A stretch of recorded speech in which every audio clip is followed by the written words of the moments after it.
Joe, welcome to the Childhood Potential Online Montessori Conference, and thank you for accepting our invitation to be a speaker at the conference. Oh, thank you. It's always a pleasure. I just love connecting with everybody across the world. Thank you. Perfect. Joe, I will say a few words about you. You are an international aquatic tutor, you are a developmental play practitioner, you are the founder and owner of two purpose-built family swim centers, Swimworks. You are located in United Kingdom. You launched Aquasensory, which is an approach to water education that focuses on the child-centered developmental learning during the precious early years that we are concentrating on also during this conference. I understand that your mission is somehow reconnect us with water, with its magical power, with the wisdom of water. And you also believe that we can help and support children's development with water and with water play. What did I forget? I think that's it. I would say also my work is very much supporting parents. And I wrote a little parent guide called Bath Babies, Creating Beautiful Bonds in Water. And for me, that's almost like a bridge, it's a gap from womb to world, bath to pool, because a lot of the time swimming is always seen in the big pool.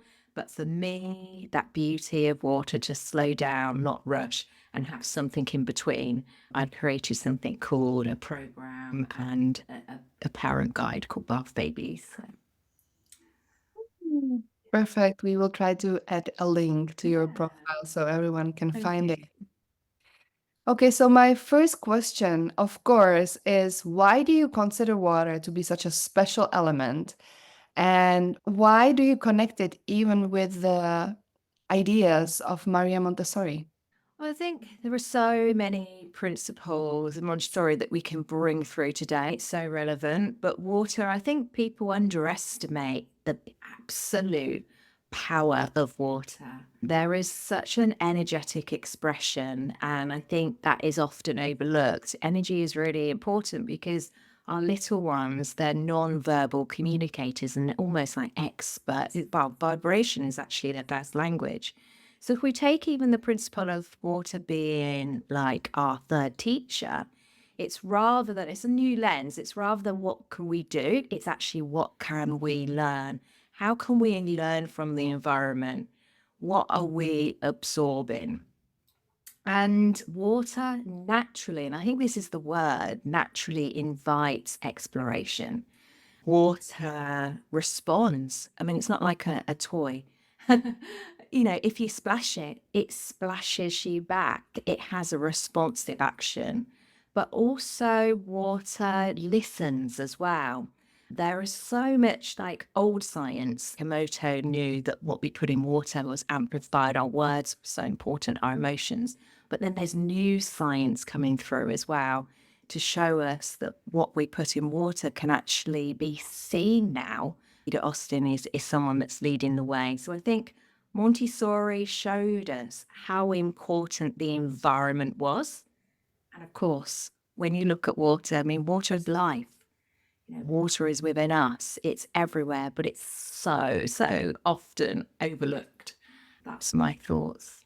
And it's true that if your child is bored and you want to have a few minutes when they Mm. will be really engaged with something, water is enough. It always engages the child.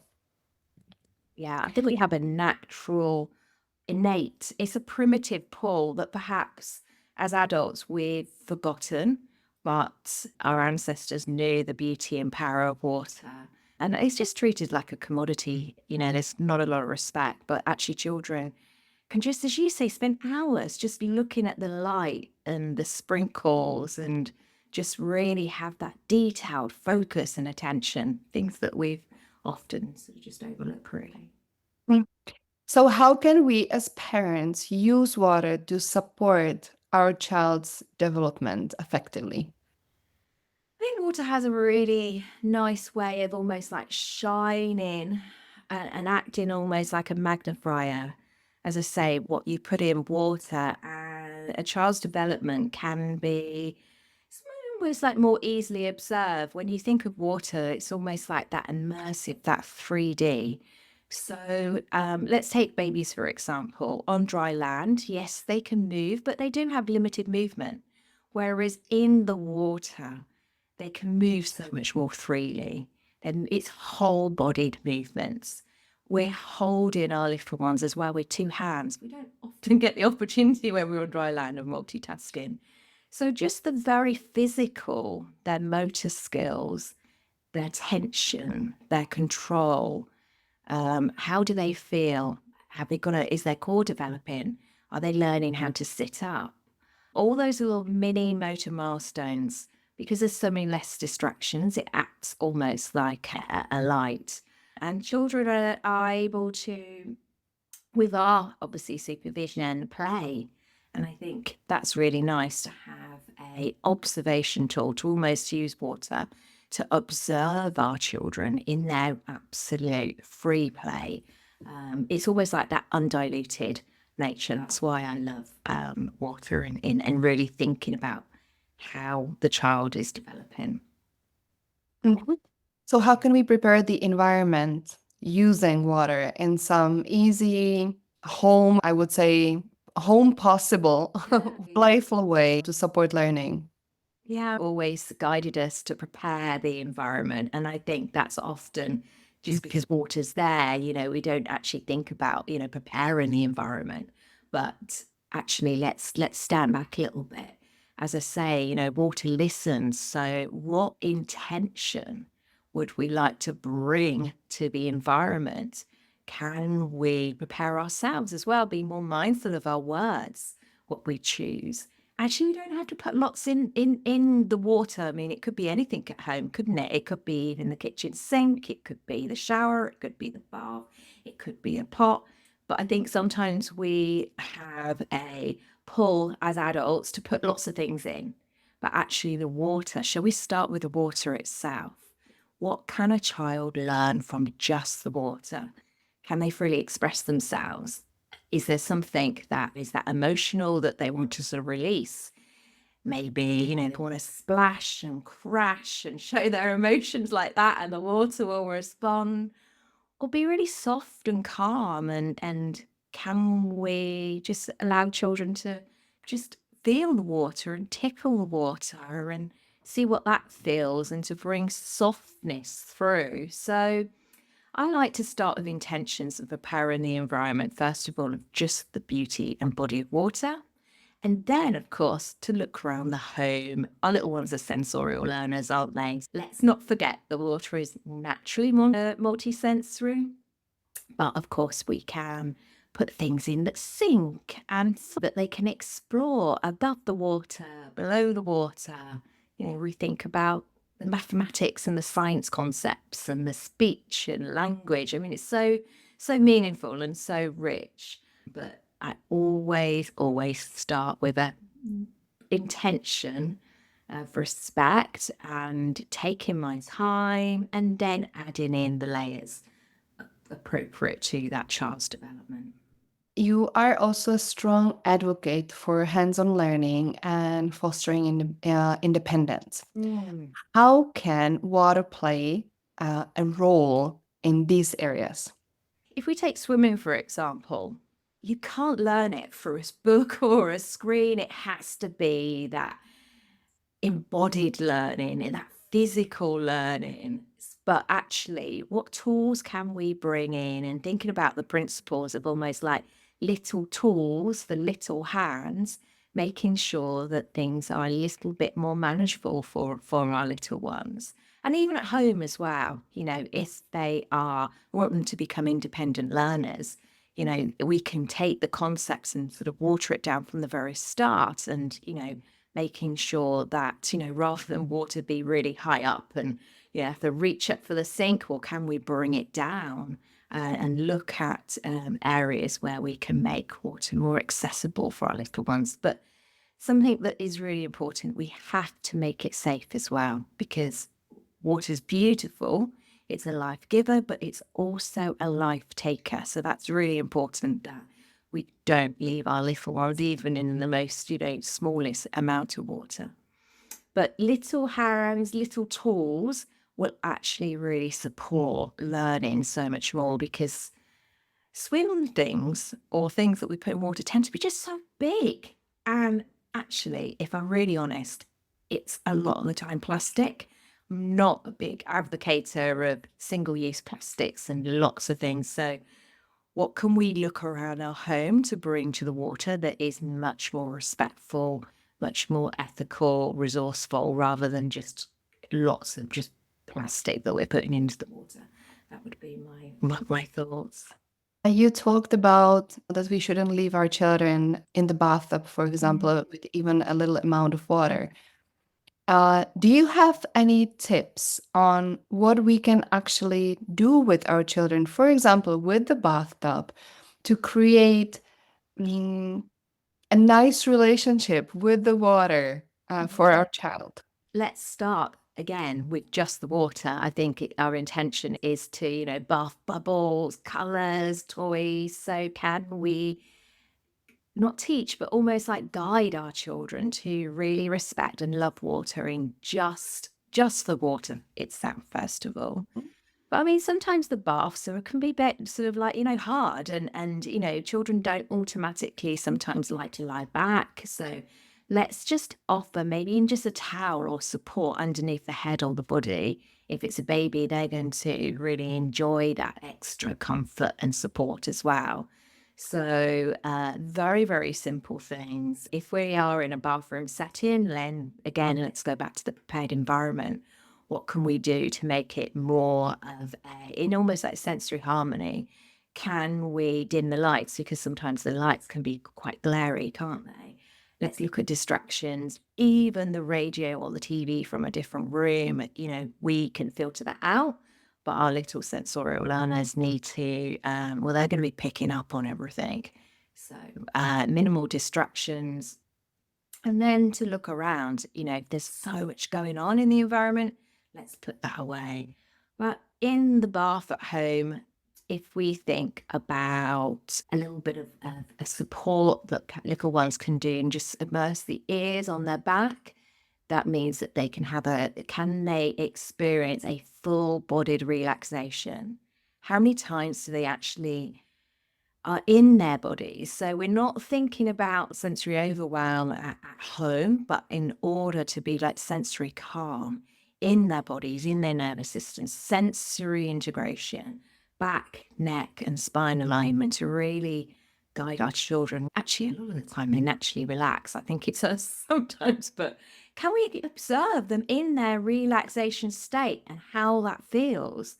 Wow, beautiful. So I always think about a little time immersive in the water on their back, a little time what it feels like as a supported tummy time position. Tummy time is so beautiful for child development, to really strengthen that neck, that shoulders, pushing up, strong core. But then, of course, they're really inquisitive. They'll probably naturally head forward. Oh, what does that feel like? Water on the face is huge for some children. But in the bath at home, the predictable, the familiar, they can really explore. So bubbles, bubbles is beautiful for breath control, really feeding into that nervous system, switching. And also, a lot of people don't realize bubbles are amazing for speech and language as well. So if your little one needs more connection with their speech and language, the oral control. So a little bit back swimming, a little bit of front, a little bit of seated upright. So I would go for the simple, different movements, different positions, but just. And this was when you are talking about more or less babies or very small children. Do you have some tips also for little older children, maybe toddlers? Yes, they can move and be really slippy in the bath. And I understand that it's really tempting to then go out and almost look at containers and bath seats. I think there are so many contraptions for toddlers. But, how can we allow our children to be supported but to also express their own independence of movements. So, I'm a big fan of just sort of a natural cushion or a towel, and allow them to, I mean, obviously it depends on how well they are in the bath, do they like different positions really? But a lot of the time, we tend to just put them in a fixed position, sitting up. So for toddlers, really encouraging that multi-dimensional movement, as I say, sitting up on their back, on their front. But I would give them, again, thinking about the little tools and the little hands, little cups, something really, really simple. Can they have like a little cup that is just that they can just some simple water play? But how about something where it might have a little hole in that then is that sprinkles as well, so then they can really explore. Um, and can we encourage them to bring the water up and wash their own face? Thinking about those daily routines that we can actually, provide guidance that they can do. Can they wash their hair or start to wash their hair? Those simple things. So that's going to be really supporting the whole development in the bath. Mhm. Water has, at least for me, a calming effect. So, are there some ways that we can use water to create the calm and to reduce the overwhelm of the child? You already talked a little bit about the sensory overwhelm. Are there some other ideas that you want to share? Yeah, I think we forget that water has a effect on our nervous systems naturally. I'll sort of explain. There's a few sort of just science really that the color blue actually penetrates, and our eyes love that. It has a different energetic expression inside. It's a natural carbon in blue. But water also sort of brings us sort of into ourselves and home. So perhaps we're on that fight and flight, that alert. And often we are, aren't we? Well, the little ones are, that's sometimes, just they need to get that energy out as well. We know how water and bath time are so good before bedtime. But what it does, if we're in that sympathetic, it adds us almost like a reset, a switch into calming. So we can be in water, but near water, even near water and listening to water, there is a book that really brings through and highlights this science called The Blue Mind. So just knowing, armed with that knowledge that water has properties, natural properties to calm, will support our children and us to know that, if we're having one of those days where little ones are in a sensory overwhelm, then how about bringing them back to the water? But there's other things that we can do in the bath. Again, I'm a big advocate of towels.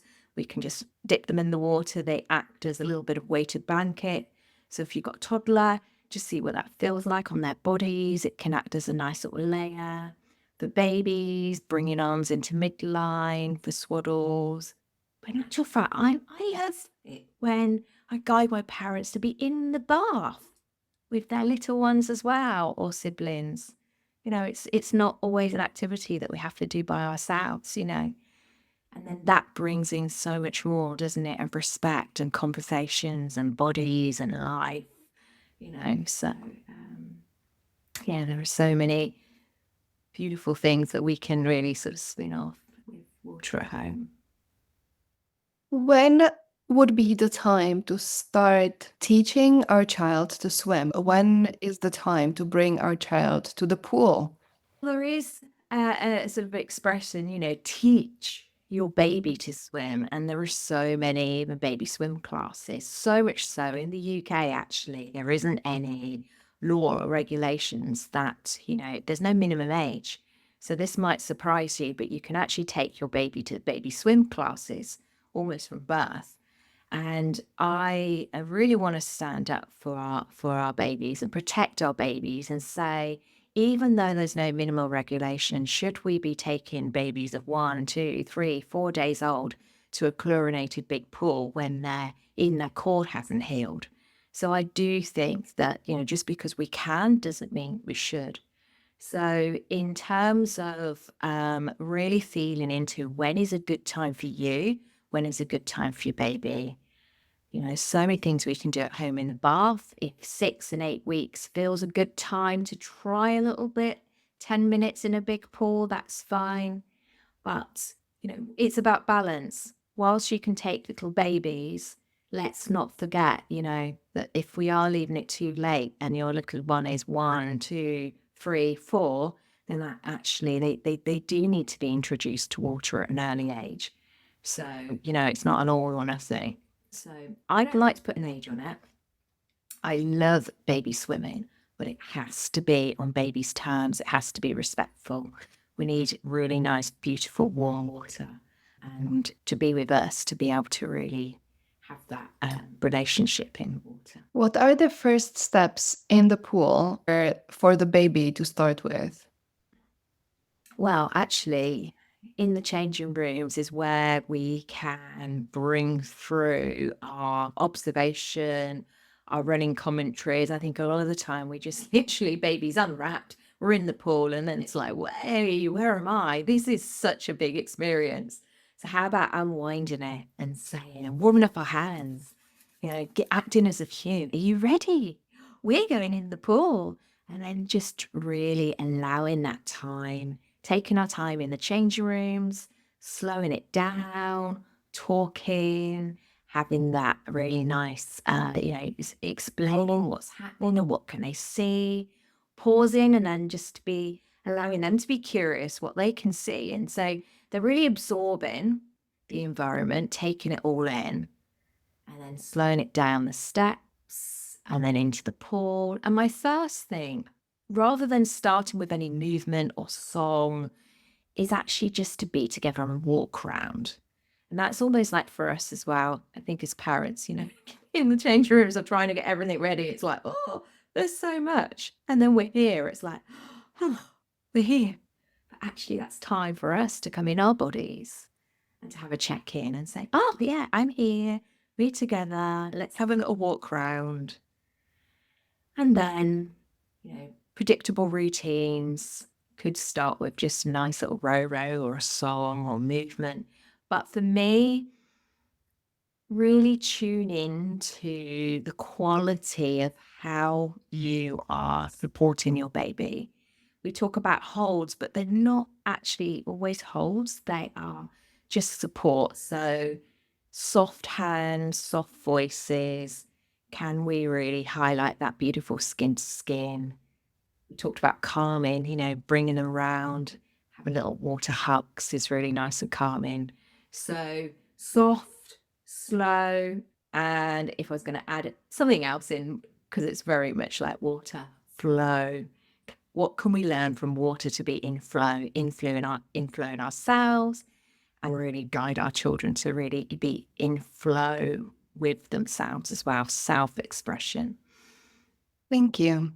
I'm thinking we have talked about the babies in the pool. What if we have an older child, 2, 3 years old, a toddler, or a preschooler, and they don't have the relationship with water? Mm. Yeah, no, and that can happen. We can be disconnected because something has happened, and we can build up inbuilt fears. And we talked about water responsive. When you splash it, oh my goodness, for some children, that can just be too much too soon. It can really splash you back. Water in the face, if we're not acclimatized and used to it, it isn't playful for some children. It can be filled with fears and tears. It can be overwhelming. There's always that duality, isn't it? That other side. So you arrive in saying, what happens if my toddler is like this? We've got to break it down, and be observant and think why. Can we have our curious minds ourselves? Did something happen? Should we wind it back? Less is more.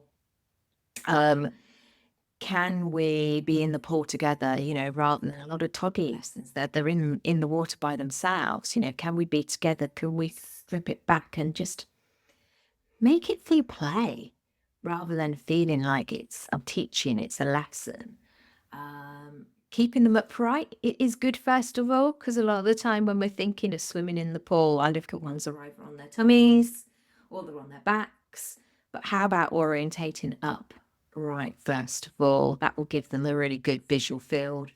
Just really center that balance system inside and walk around and talk. And I would set up little stations so they can play on a side or on a big mat, so they can stack and they can soar and they can push and they can pull, maybe under the water and up, and just, enjoy the water, in their way rather than our way, in a forceful way. So small steps building it up. But toddlers, I think, need routine and they need it to be predictable. So something each week that will really anchor them and they'll go, oh, yeah, I know this isn't too bad. And then we can layer up their learning. Perfect. Thank you. Jo, is there anything that we didn't say or that you would like to add that you think is important and should be said? I think sometimes we are almost, as parents and adults, thinking that we have to do, we're almost on that doing mode. And I think actually stand back, because yes, we can be mindful, we can be more in that being mode, but water's there to support. And actually it's so more meaningful. Just being in water will almost like be everything and do everything for your child. So I feel like we sometimes live in almost like a picture perfect world where we're setting everything up. I see it all the time. Like, oh, let's put it in a bathtub and we're going to create an underwater adventure. And then, oh my goodness, it's the lights, it's this, it's fish. It's like, I mean, it looks beautiful, but actually, sometimes just knowing in our hearts that water will be everything for that child. So it's just the small, meaningful things. And you are probably, I would say, doing everything anyway for that child to support that development with water. If it's gentle, if it's not forceful. So my biggest top tip is to stand back and allow water to support, because it will be there and it's there for everybody. If we respect water, we are really, really supporting our blue planet. And what better thing that we can actually anchor for our children to really support our blue planet, to really respect water, because they're respecting ourselves and we are really supporting the next generation. And for me, that is my biggest message. Our blue planet, our world needs more respect right now, and water needs more respect. That would be definitely one of my biggest leaving messages for people. Thank you for being here with me. Thank you for this interview. You're welcome. It's a pleasure.